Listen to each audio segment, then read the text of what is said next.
Hello students, welcome to tricky pharma booster. हम देख रहे थे B pharma first semester human anatomy and physiology का यूनिट 3। आज का हमारा टॉपिक है मैकेनिज्म ऑफ कोआगुलेशन। ये बहुत ही इंपॉर्टेंट टॉपिक है स्टूडेंट्स। ये आपके प्रीवियस ईयर पेपर में यदि आप देखेंगे तो 4 साल के प्रीवियस ईयर पेपर में ये चारों बार पूछा हुआ है। ठीक है, तो इसे बहुत ध्यान से आज हम लोग कवर करेंगे। तो आइए स्टार्ट करते हैं। स्टूडेंट, टॉपिक को स्टार्ट करने से पहले हम लोग जनरल लैंग्वेज में समझते हैं कि ब्लड कोआगुलेशन क्या होता है या ब्लड क्लॉटिंग क्या होता है। आप देखे होंगे जब हमारा हाथ वगैरह कट जाता है, ठीक है, तो वहाँ पे क्या होता है, ब्लड पहले ब्लीडिंग होगा, फिर धीरे धीरे क्या होता है, ब्लीडिंग आपका स्टॉप हो जाता है। ठीक है, तो ये ब्लीडिंग कैसे स्टॉप होता है, इसी के प्रोसेस को हम लोग यहाँ पे पढ़ेंगे। और यही ब्लड जो स्टॉप होता है तो ब्लड कोआगुलेशन के वजह से होता है। तो यही हम यहाँ पे देखेंगे कि ऐसा क्या फैक्टर होता है जिसकी वजह से हमारा ब्लड जो फ्लो कर रहा है, ब्लीडिंग जो हो रहा है वो कैसे रुक जा रहा है। ठीक है, तो आइए हम यहाँ पे देखते हैं। ब्लड कोआगुलेशन इसी को बोलते हैं हीमोस्टैसिस। ठीक है, हीमोस्टैसिस भी बोलते हैं। देखिए, ब्लड क्लॉटिंग और blood coagulation is also known as haemostasis. जो ब्लड क्लॉटिंग या ब्लड कोआगुलेशन होता है इसे हम हीमोस्टैसिस भी कहते हैं। ठीक है, होम्योस्टैसिस मत समझिएगा। देखिए यहाँ पे हीमो है, ठीक है, हीम वर्ड है मतलब ब्लड से है। कह रहा है हीमोस्टैसिस अकर टू स्टॉप ब्लीडिंग और लॉस ऑफ ब्लड। जो हीमोस्टैसिस होता है या ब्लड कोआगुलेशन या ब्लड क्लॉटिंग जो प्रोसेस होता है वो क्यों होता है, टू स्टॉप द ब्लीडिंग। जो हमारा कट लगने पे, चोट लगने पे, इंजरी लगने पे जो ब्लीडिंग हो रहा है उसे स्टॉप करने के लिए होता है। ठीक है, और लॉस ऑफ ब्लड या फिर जो हमारा ब्लड लॉस हो रहा है उसे प्रिवेंट करने के लिए होता है। फ्रॉम इंजर्ड और ब्रोकन ब्लड वेसल्स। अगर हमारा इंजरी कहीं हो गया है या फिर कहीं हमारा ब्लड वेसल ब्रोकन हो गया है तो वहाँ से जो ब्लीडिंग हो रहा है उसी को स्टॉप करने के प्रोसेस को ब्लड कोआगुलेशन बोलते हैं। ठीक है, it requires various clotting factor and chemicals released by injured tissue and platelets. कह रहा है कि जो ब्लड कोआगुलेशन मेथड है, आपका प्रोसेस है, तो कैसे होता है, तो यहाँ पे बहुत ढेर सारे क्लॉटिंग फैक्टर होते हैं और बहुत केमिकल्स यहाँ पे होते हैं जो कि आपके इंजर्ड टिश्यू से निकलते हैं। ठीक है, जहाँ पे आपका कट लगा है वहीं उसी इंजर्ड टिश्यू से या फिर वहाँ पे जो ब्लड है उसके प्लेटलेट्स से ब्लड क्लॉटिंग होता है। ठीक है, देखिए step involve in blood coagulation. Blood coagulation में कौन कौन से स्टेप इन्वॉल्व हैं। पहला है आपका vasoconstriction, platelets plug formation and blood clotting. ये 3 आपके स्टेप्स हैं जिससे कि अगर कहीं आपकी ब्लीडिंग हो रही है तो उस ब्लीडिंग को स्टॉप होने में ये 3 प्रोसेस होते हैं। ठीक है, पहला वैसो कॉन्स्ट्रिक्शन होगा, सेकेंड आपका प्लेटलेट्स प्लग फॉर्मेशन होगा एंड थर्ड आपका ब्लड क्लॉटिंग होगा। आइए 1 बाय 1 इनका डिटेल देखते हैं। देखिए step first, vaso constriction. Vaso constriction नाम से ही आपका पता चल जा रहा है। वैसो मीन्स आपका हो गया यहाँ पे वेसल्स, वैसो मीन्स आपका वेसल्स एंड कॉन्स्ट्रिक्शन मतलब सिकुड़ना। ठीक है, कॉन्स्ट्रिक्शन मतलब सिकुड़ना। तो यहाँ पे आपका वैसो कॉन्स्ट्रिक्शन मीन्स क्या हो गया, कॉन्स्ट्रिक्शन ऑफ ब्लड वेसल्स। यहाँ पे जो ब्लड वेसल्स होता है वो कॉन्स्ट्रिक्ट हो जाएगा। ठीक है, मतलब ब्लड वेसल आपका क्या होगा, सिकुड़ जाएगा। It is also known as vascular spasm, और इसी वैसो कॉन्स्ट्रिक्शन को वस्कुलर स्पाम भी बोला जाता है। It is the first response toward injury. जब हमें इंजरी होती है या चोट लगता है तो सबसे पहले जो ब्लड कोआगुलेशन का मेथड होता है उसमें सबसे पहला स्टेप होता है आपका वैसो कॉन्स्ट्रिक्शन। वैसो कॉन्स्ट्रिक्शन नाम से ही अभी मैंने बताया कि इसमें क्या होता है, जो ब्लड वेसल्स होते हैं वो इंजरी के बाद सिकुड़ने लगते हैं। ठीक है, कॉन्स्ट्रिक्शन वहाँ पे होगा। तो देखिए जैसे कि ये हमारा क्या है, एक नॉर्मल ब्लड वेसल्स था। ठीक है, ये बिल्कुल नॉर्मल ब्लड वेसल्स है। ब्लड वेसल्स के अंदर आपका आरबीसी, प्लेटलेट्स, डब्ल्यूबीसी ये सारे प्रेजेंट है। जैसे आप, ये है आपका रेड ब्लड सेल्स। ठीक है, ये आपके हो गए प्लेटलेट्स। ठीक, ऐसे हैं। अब देखिए ये क्या है, इंजर्ड ब्लड वेसल्स। अब मान लीजिए आपका यहाँ कहीं कट हो गया तो क्या होगा, ब्लड वेसल्स आपका कट जाएगा। तो देखिए यहाँ पे क्या है, यहाँ पे कट दिखाया गया है जहाँ, जिससे कि ये बाहर साइड क्या निकल जा रहा है, ब्लड आपका फ्लो कर रहा है। तो ब्लड जब बाहर आएगा तो क्या आएगा, उसमें से आरबीसी निकलेगा। ठीक है, प्लेटलेट्स बाहर आएगा। तो ये आपका इंजर्ड वेसल्स है। अब यहाँ पे क्या हो रहा है, अब यहाँ पे जब इसे ठीक करने के लिए, ठीक है ना, ब्लड कोगुलेशन के मेथड में अब क्या होगा, पहला स्टेप आपका आएगा वैसो कॉन्स्ट्रिक्शन होगा। तो वैसो कॉन्स्ट्रिक्शन जब होने लगता है तो ये जो ब्लड वेसल्स था जहाँ पे कट लगा था, अब धीरे धीरे देखिए ये कैसे हो रहा है, कंस्ट्रिक्ट हो रहा है, सिकुड़ रहा है। अभी यहाँ पे इतना वाइड था, लेकिन ये देखिए यहाँ पे अब बिल्कुल कम वाइड बचा है, ठीक है। तो यहाँ पे ब्लड का कॉन्स्ट्रिक्शन होने लगेगा। तो ये आपका फर्स्ट स्टेप हो गया वैसो कॉन्स्ट्रिक्शन, जिसमें एक नॉर्मल ब्लड वेसल्स को दिखाया गया है। फिर उसमें इंजरी हो रहा है तो क्या हो रहा है, ब्लड फ्लो हो रहा है बाहर साइड। धीरे धीरे जब ब्लड फ्लो होने लगेगा तो ब्लड कोगुलेशन वाला प्रोसेस स्टार्ट होगा, और इसमें सबसे पहले आपका क्या होगा, वैसो कॉन्स्ट्रिक्शन होने लगेगा, जिसमें आपके ब्लड वेसल्स को सिकुड़ता हुआ दिखाया जाएगा, ठीक है। आइए नेक्स्ट स्टेप देखते हैं। सेकेंड स्टेप है हमारा प्लेटलेट्स प्लग फॉर्मेशन। इसमें क्या होगा, जो आपके नाम से ही देखिए, प्लेटलेट्स जो होते हैं वो प्लग का फॉर्मेशन करते हैं। जैसे आपने कॉटन प्लग देखा होगा, है ना, जब फनल यूज करते हैं तो उसमें लगा देते हैं फिल्ट्रेशन के दौरान पे, ठीक है। तो प्लग यहाँ पे, तो यहाँ क्या होगा, जब प्लग आप फिट हो जाएगा अगर वेसल्स के ऊपर, तो फ्लो धीरे धीरे ब्लड का ब्लीडिंग जो होता है वो कम होने लगेगा। तो देखिए यहाँ पे क्या कह रहा है, platelets play an important role in haemostasis, ठीक है। प्लेटलेट्स जो होते हैं वो आपके ब्लड कोआगुलेशन में एक बहुत ही इंपॉर्टेंट रोल प्ले करता है। In this step platelets stick together to form a plug that temporary seals the break wall of the blood vessels. देखिए इसमें क्या होता है कि जो आपके इंजर्ड, अभी जैसे मैंने दिखाया, देखिए यहाँ पे जैसे मैंने अभी आपको बताया कि अगर हमारा कोई वेसल यहाँ पे मान लीजिए इंजर्ड हो गया था, तो ये धीरे धीरे क्या हो जाता है, यहाँ पे पहला स्टेप था आपका वैसो कॉन्स्ट्रिक्शन हो गया। अब क्या होगा, यहाँ पे बोल रहा है प्लेटलेट्स प्लग फॉर्मेशन। तो जो अभी वेसल्स के अंदर हमारे प्लेटलेट्स प्रेजेंट है, यहाँ यहाँ यहाँ ऐसे, और यहाँ पे WBC वगैरह था, सॉरी RBC वगैरह था, ठीक है। तो ये क्या होगा, यहाँ से प्लेटलेट्स आएंगे, इकट्ठा होकर यहाँ पे एक्यूमुलेट होने लगेंगे, ठीक है। इसी को बोला जा रहा है आपका प्लेटलेट्स प्लग फॉर्मेशन। मतलब जो जितने भी प्लेटलेट्स आपके थे ये क्या होंगे, एक जगह आके, जहाँ पे कट लगा है, जहाँ पे इंजरी है आपके, वहाँ पे आकर इकट्ठा हो जाएगा और बिल्कुल प्लग की तरह से यहाँ पे फॉर्मेशन करेगा, ठीक है।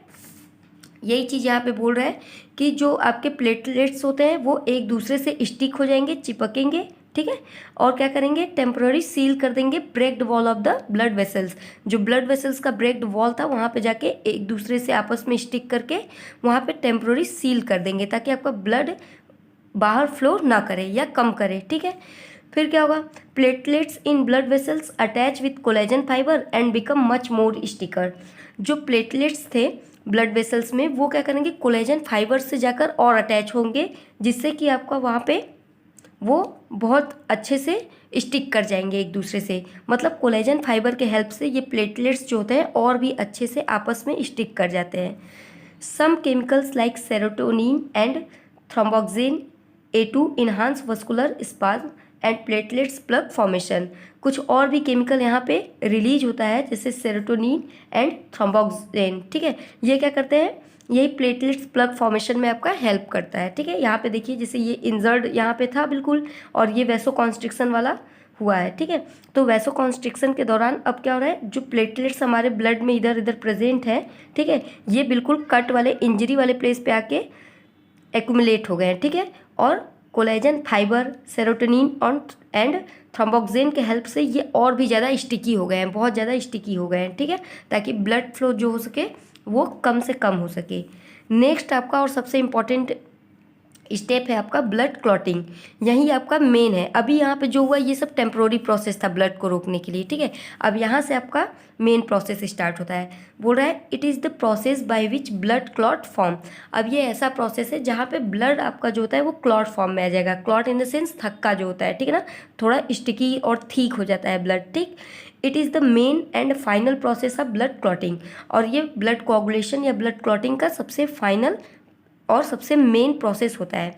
It will happen in the presence of various clotting factor which is responsible for the formation of clot over the injured blood vessels.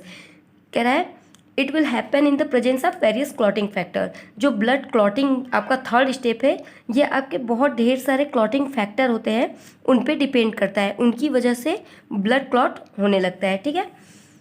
अब देखिए क्लॉटिंग फैक्टर के बारे में भी अभी हम बताएंगे कि कितने क्लॉटिंग फैक्टर होते हैं, ठीक है। लेकिन उसके पहले ये देख लीजिए कि ब्लड क्लॉट जो होता है, ब्लड क्लॉटिंग फैक्टर जो होते हैं, ठीक है, या ब्लड क्लॉटिंग जो प्रोसेस है आपका ये मेनली 3 स्टेप पे होता है। ठीक, तो यहाँ पे हम तीनों स्टेज को आपको बता रहे हैं कि कौन कौन से 3 स्टेज आपके ब्लड क्लॉटिंग के दौरान होते हैं। तो सबसे पहला आपका होता है फॉर्मेशन ऑफ प्रोथ्रोम्बिन एक्टिवेटर। ठीक है, सबसे पहले क्या होगा, प्रोथ्रोम्बिन एक्टिवेटर का फॉर्मेशन होगा। ठीक है, जब प्रोथ्रोम्बिन एक्टिवेटर का फॉर्मेशन हो जाएगा तो उससे क्या होगा, conversion of prothrombin into thrombin. आपका प्रो यहाँ पे देखिए लग गया है, प्रो मीन्स होता है आपका प्रिमिटिव या फिर इनएक्टिव फॉर्म में। ठीक है, तो जो प्रोथ्रोम्बिन है वो किस में कन्वर्ट हो जाएगा, थ्रोम्बिन में, मतलब एक्टिव फॉर्म में चेंज हो जाएगा। ठीक है, और फिर आपका conversion of fibrinogen into fibrin. और देखिए जन भी जहाँ पे लग जाता है इसका मतलब होगा कि वो इनएक्टिव फॉर्म में है। तो यहाँ पे नेक्स्ट स्टेप में आपका फिब्रिनोजन जो रहता है वो आपका किस में चेंज हो जाता है, फिब्रिन में चेंज हो जाता है, यानी इनएक्टिव फॉर्म से एक्टिव फॉर्म में चेंज हो जाता है। ठीक है, ये भी आपका इनएक्टिव फॉर्म से एक्टिव फॉर्म में चेंज हो जाता है। तो अब इन 3 स्टेप्स को हम वहाँ पे देखते हैं। आइए देखिए, पहला स्टेज था हमारा फॉर्मेशन ऑफ प्रोथ्रोम्बिन एक्टिवेटर। पहले हम प्रोथ्रोम्बिन एक्टिवेटर को यहाँ पे बनाएंगे ताकि वो प्रोथ्रोम्बिन को रिलीज कराए। ठीक है, तो कह रहा है formation of prothrombin activator occurs through 2 pathway, 2 pathway के द्वारा प्रोथ्रोम्बिन एक्टिवेटर को फॉर्म किया जाता है। पहला है इंट्रिंसिक पाथवे और दूसरा है एक्सट्रिंसिक पाथवे। इंट्रिंसिक पाथवे कैसे होता है, तो initiated by platelets with in the blood. जो आपका जहाँ पे इंजर्ड था, ठीक है, जैसे कि यहाँ पे मान लीजिए इंजर्ड वाला ये वेसल्स हो गया। ठीक, तो ये कह रहा है initiated by platelets with in the blood, तो आपके ब्लड के अंदर, यानी ये वेसल्स है तो वेसल्स के अंदर जो ब्लड है, ठीक है, इनके द्वारा आपका इंट्रिंसिक पाथवे फॉलो होता है। और एक्सट्रिंसिक पाथवे कह रहा है initiated by tissue thromboplastin formed from injured tissue. अब ये जो इंजर्ड टिश्यू है, मतलब यहाँ जो टिश्यू है बाहर का, ठीक है, वेसल्स के बाहर जो इंजर्ड टिश्यू है, इनके द्वारा आपका एक्सट्रिंसिक पाथवे किया जाता है। ठीक है, आप ये याद रखिएगा, जो इंट्रिंसिक पाथवे है वो किसके द्वारा हो रहा है, प्लेटलेट्स के द्वारा। इंट्रिंसिक प्लेटलेट्स के द्वारा किया जाता है और एक्सट्रिंसिक पाथवे जो होता है वो इंजर्ड टिश्यू द्वारा फॉलो किया जाता है। ठीक है, नेक्स्ट हमारा स्टेज है इसमें conversion of prothrombin into thrombin. अब हमारा जो प्रोथ्रोम्बिन यहाँ पे बना पहले स्टेप से, वो प्रोथ्रोम्बिन अब किस में कन्वर्ट हो जाएगा, थ्रोम्बिन में, यानी इनएक्टिव फॉर्म आपका एक्टिव फॉर्म में चेंज होगा। कह रहा है once thrombin is formed it definitely leads to clot formation.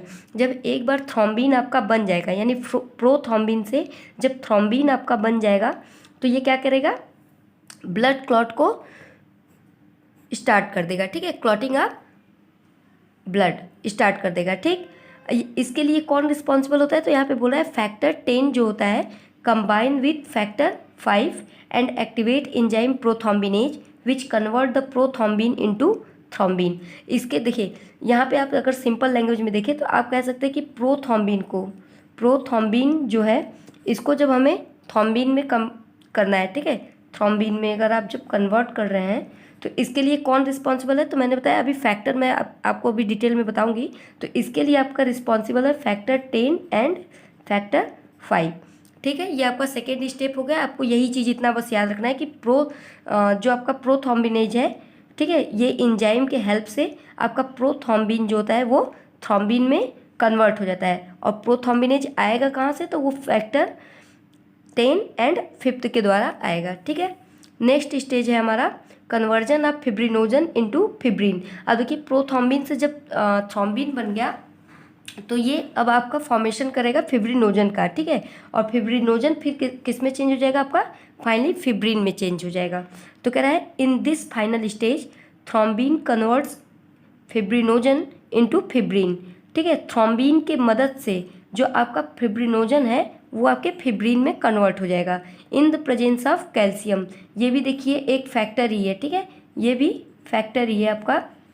अभी मैं आपको ट्रिक से याद करा दूंगी कि कौन से फैक्टर किस नंबर पे आते हैं। ये आपका 4th नंबर का फैक्टर है। ठीक है, that forms clot over the damage blood vessels. ठीक है, यहाँ पे क्या कर रहा है कि जो अभी यहाँ पे थ्रोम्बिन आपका बना हुआ है, ठीक है, तो थ्रोम्बिन के हेल्प से अब आपका फिब्रिनोजन जो था, फिब्रिनोजन जो है वो किस में, फिब्रिनोजन जो है किस में कन्वर्ट हो जाएगा, फिब्रिन में। ठीक है, फिब्रिन में कन्वर्ट हो जाएगा और किसके हेल्प से, तो यहाँ पे लिख दीजिएगा थ्रोम्बिन एंड कैल्शियम, यानी फैक्टर 4 की हेल्प से। ठीक है, होप कि आपको ये समझ में आ गया होगा।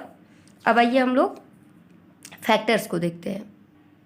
देखिए ये हमारे क्लॉटिंग फैक्टर्स हैं। क्लॉटिंग फैक्टर्स क्या करते हैं, तो हमारे ब्लड को कोआगुलेट कराने में, क्लॉट कराने में हेल्प करते हैं। ठीक है, तो यहाँ पे देखिए टोटल 13 है, जिसमें ये देखिए यहाँ पे टोटल कितने हैं, 13 कोआगुलेटिंग फैक्टर होते हैं या क्लॉटिंग फैक्टर होते हैं, जिसमें आपका 6 नंबर का, ठीक है, ये देखिए 5 के बाद यहाँ पे 7 आ गया है, 6 नंबर का मिसिंग है। इसे बोलते हैं, 6 नंबर वाले को बोलते हैं अननोन। ठीक है, अभी ज्ञात नहीं है 6 नंबर का, ये अननोन है। तो हम नंबरिंग तो 1 से 13 तक करेंगे, लेकिन जिसमें आपका 6 नंबर वाला मिसिंग रहेगा। आइए सारे फैक्टर्स को एक बार देख लेते हैं। जैसे आप इसे हमेशा रोमन अंक में ही लिखिएगा। ठीक है, रोमन डिजिट में ही आप इसे शो करते हैं क्लॉटिंग फैक्टर को। ठीक है, देखिए क्लॉटिंग फैक्टर यदि 1 है तो क्लॉटिंग फैक्टर 1 का नाम क्या है, fibrinogen. Same here, clotting factor second का नाम है प्रोथ्रोम्बिन, थर्ड का थ्रोम्बोप्लास्टिन, फोर्थ का कैल्शियम आयन, फिफ्थ का लेबाइल फैक्टर, 6 यहाँ पे मिसिंग है, 7th का स्टेबल फैक्टर, 8th का एंटी हीमोफिलिक फैक्टर ए, 9th का anti haemophilic factor B, 10th का स्टुअर्ट फैक्टर, 11th का anti haemophilic factor C, 12th का हैगमैन फैक्टर एंड 13 का आपका है फिब्रिन स्टेबलाइजिंग फैक्टर। अब नाम सुन के तो आपको एकदम डर सा लग गया होगा, कैसे याद होगा, तो याद करने के लिए भी मैंने एक ट्रिक बना रखा है। ठीक है, आप इस ट्रिक से इसे याद कर सकते हैं। देखिए ट्रिक मेरा यहाँ पे है, ट्रिक है आपको ऐसे बोलना है, FPT का लैब स्टेबल। ठीक है, FPT का लैब स्टेबल। जैसे कि आपका मान लीजिए PT, जहाँ PT कर रहे हैं, ठीक है, FPT, उसका लैब जो है वो कैसा है, स्टेबल है, मतलब FPT का लैब स्टेबल। इससे आपका देखिए ऐप कोई भी रिपीटेड नहीं है, तो आप ऐप से तुरंत यहाँ पे आप रिलेट कर सकते हो कि ऐप से क्या हो गया, फिब्रिनोजन हो गया। ठीक है, फिब्रिनोजन हो गया।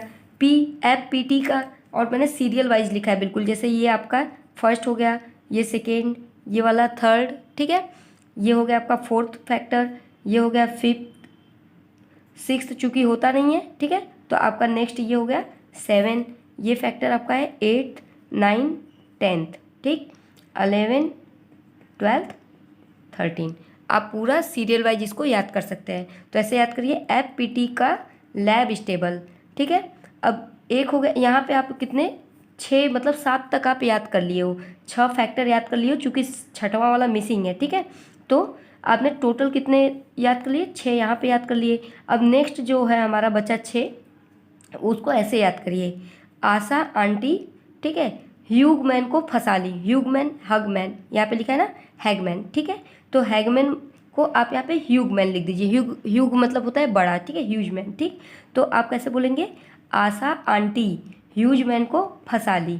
अब आशा से कैसे करेंगे आप, देखिए AAS, मान लीजिए आस है, आप इसे आशा बोल सकते हैं। ठीक है, A in the sense anti haemophilic, ये वाला भी A एंटी हीमोफिलिक, S से आपका स्टुअर्ट, आंटी यहाँ पे फिर से आ गया यानी एंटी हीमोफिलिक। ठीक है, यहाँ पे आपका तो सीधे सीधे पूरा नाम ही आ जा रहा है, ह्यूजमैन की जगह आपको सिर्फ हैगमैन कर देना है। ठीक है, और फंसा ली in the sense fibrin stabilising. ठीक है, आपको याद हो गया, इसका स्क्रीनशॉट ले लीजिएगा। आइए एक बार अभी जितना हम लोग पढ़ें इसको एक बिल्कुल शॉर्टकट में ईजिली वे में एक बार देख लेते हैं।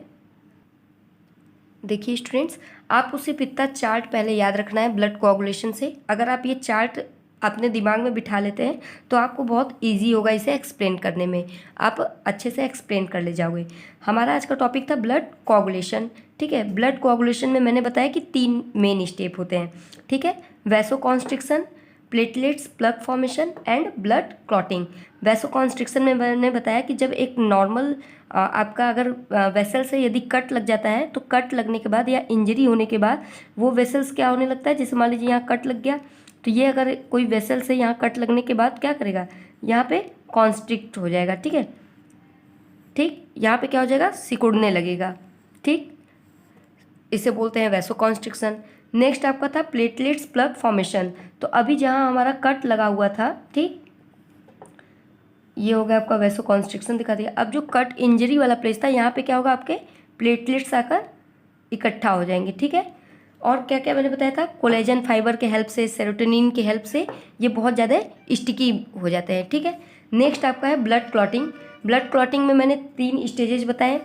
ब्लड क्लॉटिंग के 3 स्टेजेस। पहला था आपका formation of prothrombin activator, second था आपका conversion of prothrombin into thrombin, and third step था आपका conversion of fibrinogen into fibrin. आप इतना याद रखिएगा। यहाँ पे देखिए प्रोथ्रोम्बिन एक्टिवेटर का काम हो रहा है, यहाँ पे आपका प्रोथ्रोम्बिन पीटी से प्रोथ्रोम्बिन आपका किस में चेंज हो रहा है, टी फॉर द थ्रोम्बिन, ठीक है। और यहाँ लास्ट वाले में आपका क्या हो रहा है, जो फिब्रिनोजन है वो आपका कन्वर्ट हो जा रहा है फिब्रिन में, ठीक। अभी मैंने आपको फर्स्ट वाले स्टेप में मैंने बताया था कि ये 2 पाथवे फॉलो करते हैं, इंट्रिंसिक पाथवे और एक्सट्रिंसिक पाथवे। इंट्रिंसिक पाथवे कौन कर रहा था बताइए, ब्लड वेसल्स कर रहा था, ठीक है, ब्लड कर रहा था, प्लेटलेट्स कर रहे थे। और जो एक्सट्रिंसिक था वो इंजर्ड टिश्यू कर रहा था। आपको सिर्फ इतना ही याद रखना है, जो एक्सट्रिंसिक है वो कौन कर रहा है, टिश्यू कर रहा है, ठीक है, इंजर्ड टिश्यू कर रहा है, ठीक। और जो इंट्रिंसिक था वो कौन कर रहा था, प्लेटलेट्स हमारा कर रहा था, ठीक है। अब इसके बाद मैंने अभी जस्ट आपको जो क्लॉटिंग फैक्टर थे उन्हें याद करने का तरीका बताया, ठीक है। क्लॉटिंग फैक्टर मैंने बोला टोटल, देखिए टोटल यदि देखेंगे तो क्लॉटिंग फैक्टर का जो नंबरिंग होता है वो 13 तक करते हैं। नंबरिंग कहाँ तक करते हैं, 13 तक, लेकिन नेमिंग कितना है तो 12 तक। नेमिंग कितना है, 12, ठीक। ये नंबरिंग है, ये नेमिंग है। क्यों, क्योंकि 6 नंबर वाला क्या है आपका मिसिंग है, ठीक है। 6 नंबर वाला अननोन है अभी क्लॉटिंग फैक्टर। तो अब यहाँ पे हम लोग ट्रिक से देखते हैं। हमने आपको ट्रिक बताया था, क्या आप भी बताइए। FPT का लैब स्टेबल, एक लाइन ये हो गया। अब आप यहाँ से फटाफट सबका नाम बताइए, चलिए। F से आपका हो जाएगा फिब्रिनोजन, P से आपका होगा प्रोथ्रोम्बिन, T से आपका होता है thromboplastin, CA in the sense calcium, labile and stable. ये आपको याद हो गया, मतलब ये factor 1, factor 2, factor 3, factor 4, factor 5, 6 missing होता है, और ये हो गया आपका फैक्टर 7। अब आपको दूसरा स्टेप 7 तक हो गया। अब आपको 8th वाला देखना है, 9th देखना है, 10th देखना है, 11th, 12th एंड 13 देखना है। इसके लिए आप कैसे याद करोगे, तो अभी मैंने बताया, आप बोलिए आशा आंटी, ठीक है। आशा आंटी हो गई। आशा आंटी क्या कर रही थी बताइए, आशा आंटी, ठीक है ना। आशा आंटी किसको फंसा ली थी, किसको, ह्यूगमैन को, मतलब बड़े आदमी को, ठीक है। तो ये आपका याद करने का तरीका हो गया। ए से क्या हो गया, एंटी हीमोफिलिक ए, एंटी हीमोफिलिक बी स्टुअर्ट, ठीक है, एंटी हीमोफिलिक सी हैगमैन, और ये क्या था आपका फिब्रिन स्टेबलाइजिंग, ठीक है। ऐसे आप याद कर लीजिएगा। अब आप इसका 1 by 1 स्क्रीनशॉट ले लीजिए।